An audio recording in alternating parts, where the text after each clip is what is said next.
আমি ইঞ্জিনিয়ার রহমতুল্লাহ আপনাদের সবাইকে স্বাগতম জানাচ্ছি।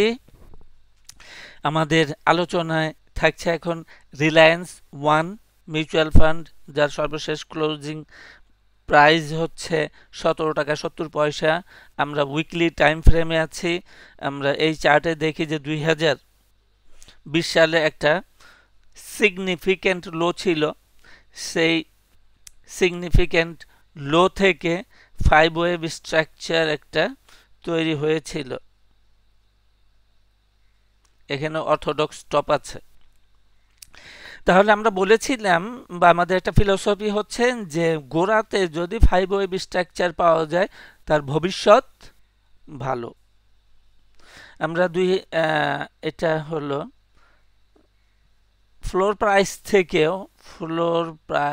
ফ্লোর লেভেল থেকেও দেখি যে এখানে একটা 5 ওয়েভ স্ট্রাকচার আছে, 1 2 3 4 and 5। তাহলে ভবিষ্যৎ ভালো। সেই অর্থে আমরা দেখি যে এই 5 ওয়েভ স্ট্রাকচার থেকে যে ঘটনাটা ঘটলো, এটা 3 ওয়েভ স্ট্রাকচার কারেক্টিভ। উপরেও গেল 3 ওয়েভ স্ট্রাকচার কারেক্টিভ, দেন নেমে আসলো। তো আমাদের এটা একটা সাপোর্ট জোন ছিল।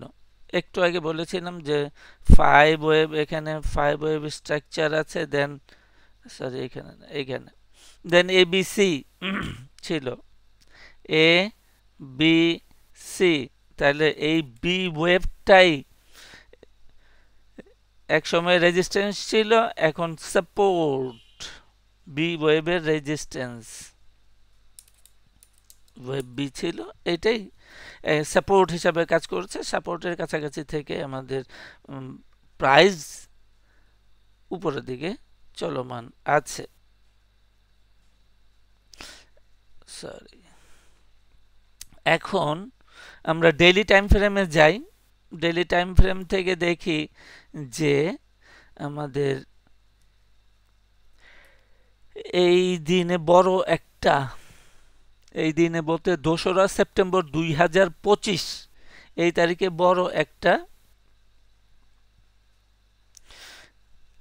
বেয়ারিশ ক্যান্ডেল দিয়েছে। সুতরাং এই বেয়ারিশ ক্যান্ডেলকে যখন অতিক্রম করলো, ভেঙে ফেললো উপরের দিকে, সেটাই বাই সিগন্যাল।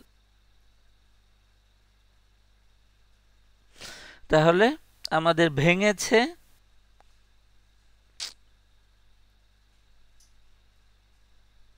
এই দিনে বাই ক্লোজিং, এটা ছিল 30শে সেপ্টেম্বর।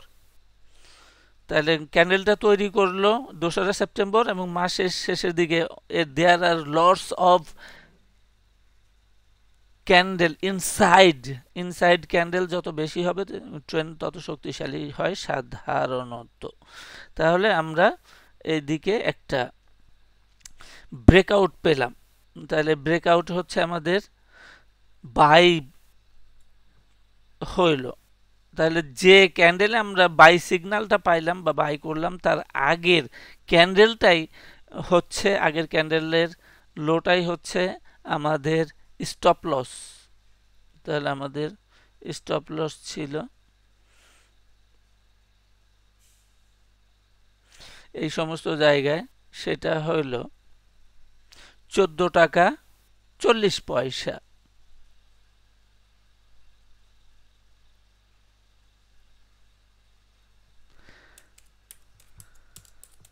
14 টাকা 40 পয়সা হইল আমাদের স্টপ লস। তাহলে আমাদের বাই করার পরে চললো, কোনো সমস্যা নাই। এখন গত কর্মদিবসে দেখা যায় আমাদের ব্রেকআউট ঘটেছে, তাও বলা যায়।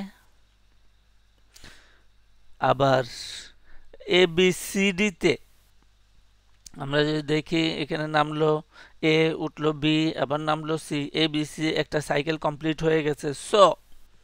সুতরাং আমরা আমাদের এই ইয়াটাকে, স্টপ লস লাইনটাকে এখান থেকে তুলে এখন এইখানে দিয়ে দিতে পারি। এখন কারেন্ট স্টপ লস হচ্ছে যে এর নিচে গেলে আমরা এর সাথে আর কোনো সম্পর্ক রাখবো না। 16 টাকা 30 পয়সা,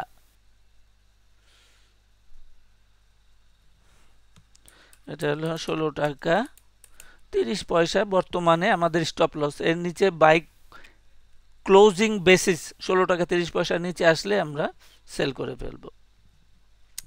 এখন যেটা হলো যে আমাদের টার্গেটটা কত ছিল, টার্গেটটা আমরা উইকলি টাইম ফ্রেমে যাই, তাহলে যে টার্গেটটা হলো খুব সাদামাটা, যে ওয়েব প্রথম যে র্যালিটা হচ্ছে সেই র্যালির সমান। তাহলে সেই র্যালির সমান কত হয়, আমরা এখান থেকে ফ্লোর প্রাইস থেকে যেখানে 5টা ওয়েভ কমপ্লিট করলো সেই দূরত্বটা নিলাম, নিয়ে যেখান থেকে ব্যাক করলো সেখান থেকে দেখলাম যে 25 টাকা, 25 টাকা অর্থাৎ হায়ার হাই করবে। এ যাবৎ মানে খুব রিসেন্ট যে হাইটা আনছে 24 টাকা 40 পয়সা, সেটার তুলনায় হায়ার হাই করবে। এখন এইবারই কি করবে, উত্তর হচ্ছে না, এটা ধাপে ধাপে করবে। কারণ এখানে আমরা গোড়াতে দেখছি 5 ওয়েভ স্ট্রাকচার তৈরি হচ্ছে, খুব, এটা 1, এটা 2, এটা 3, স্টপ লস 4, এখন যাবে 5-এ। তো 5-এর ইয়াটা কত, 5-এর টার্গেটটা কত, এখন ইমিডিয়েট 5-এর টার্গেট মানে হলো ইমিডিয়েট টার্গেটটা হচ্ছে আমাদের 20 টাকা, এবং খুব এক্সটেনশন হলে পরে বা খুব বুলিশ ভাব থাকলে পরে সেই ক্ষেত্রে 22 টাকাও হইতে পারে। 22 টাকা হইতে পারবে না এমন কোনো আইন কানুন নাই, তবে সাধারণ টার্গেট হচ্ছে ওয়েব 5-এর জন্যে 100% ফিবোনাসি লেভেলে 20 টাকা, এটা 22 টাকা পর্যন্ত যেতে পারে। আর আমাদের টার্গেট, জেনারেল টার্গেট হচ্ছে 25 টাকা, সেই সমস্ত জায়গায় 25 টাকা অতিক্রম, 25 টাকাও ভাঙতে পারে, এবং ভাঙলে পরে সেই ক্ষেত্রে একটা ফিবোনাসি ডিভাইডার আমরা ব্যবহার,